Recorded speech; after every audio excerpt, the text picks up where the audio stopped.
السلام علیکم ملګرو. د پاکستان تحریک انصاف کارکنانو د لپاره خوشخبری ده چې سینیئر صحافي عمران ریاض رها کړل شو او کور ته رسیدو. جی بل د پی ټی آی حواله سره هم خوشخبریان مخې د راځي او سور وځو شو چې نوی خبرونه د پی ټی آی حواله سره راځي او هغه د پی ټی آی د لپاره یو قسم له خوشخبری جوړیږي. آیا عمران خان ته به هم رهایی ملو شي کنه؟ سینیئر صحافي عمران ریاض خو چا اغوا کړو، کوم ځای کې په عمران ریاض باندې تشدد شوی دی کنه؟ بل د عمران خان حواله سره چې کوم اپډیټس دي، آیا د پاکستان تحریک انصاف د لپاره خیر وزیر روان دي کنه؟ عمران خان ته رهایی ملو شي کنه؟ دا ټول معلومات په دې ویډیو کې تاسو سره ډیسکس کیږي. ویډیو خپل هم مکمل وګورئ او مخکې ملګرو سره ضرور شریک کړئ. نن سهار وختي د عمران ریاض حواله سره دا خوشخبری راغله چې عمران ریاض کور ته رسیدو. جی د پی ټی آی د لپاره د درې ورځې داسې ښه خبرونه را روان دي. یو سنم جاوید او نور هم د پی ټی آی خواتین کم چې گرفتار دي دا غي ضمانتي درخواستونه منظور شوي دي. بل دا خبر هم راځي چې عمران خان سره هم مذاکرات روان دي او نن عمران ریاض هم رها کړل شو. د شهریار افریدي رور هم گرفتار وغه هم رها کړل شو. د پی ټی آی کارکنان چې کم چې په جیلونو کې دي رو رها کیږي او سینیئر صحافي عمران ریاض چې ډېر رها کړل شو. نو مطلب دا شو چې د پی ټی آی د لپاره خیر وزي را روان دي. جی څنګه چې تاسو لا په بل ویډیو کې هم ما ویلو چې عمران خان سره هم په جیل کې مذاکرات روان دي. بل سینیئر صحافي عمران ریاض یو مقبول صحافي دی. جی د پاکستان کې ټول نه زیات دی اوریدل کیږي د خبرونو ډیر زیات خلک ګوري. بل عمران ریاض په 11 مئی باندې گرفتار کړل شوی او نن 25 سپتمبر دی چې په 25 سپتمبر باندې رها کړل شو.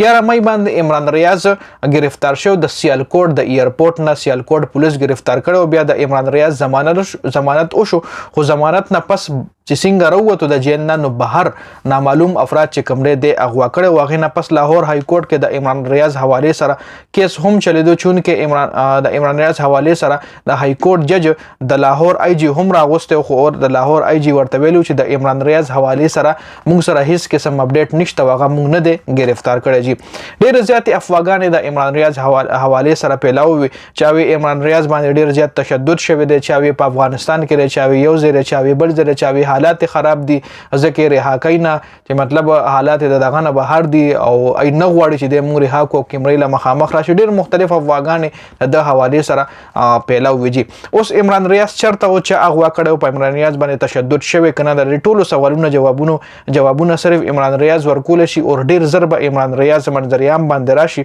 او مطلب خامخا میډیا به هم تاسو کوي. څومره هم صحافیان دی بورزي انټرویو بو سره ریکارډ کوي چې ته چرته وی چا اغوا کړو، تشدد در باندې شوی کنه، پس وجه غواوي، پس وجه تاسو سره ډیماند کېدو. دا ټول خبرې چې کوم دي دا بخپل منظریام باندې راځي. بل د عمران ریاض حواله سره نوی اپډیټ دا دی چې ټیک ټاک ته مطلب او کور تر رسیدل دي، مطلب هیڅ قسم داسې د تشدد سره نشانات په نشته دي. او بل میا د چې کوم د بچپن ملګری د وکیل میا علي اشفاق اډوکیټ هغه هم د رهایی کې ډیر اهم کردار ادا کړی دی. د پر ډیر زیات منډه تړي وهلې دي.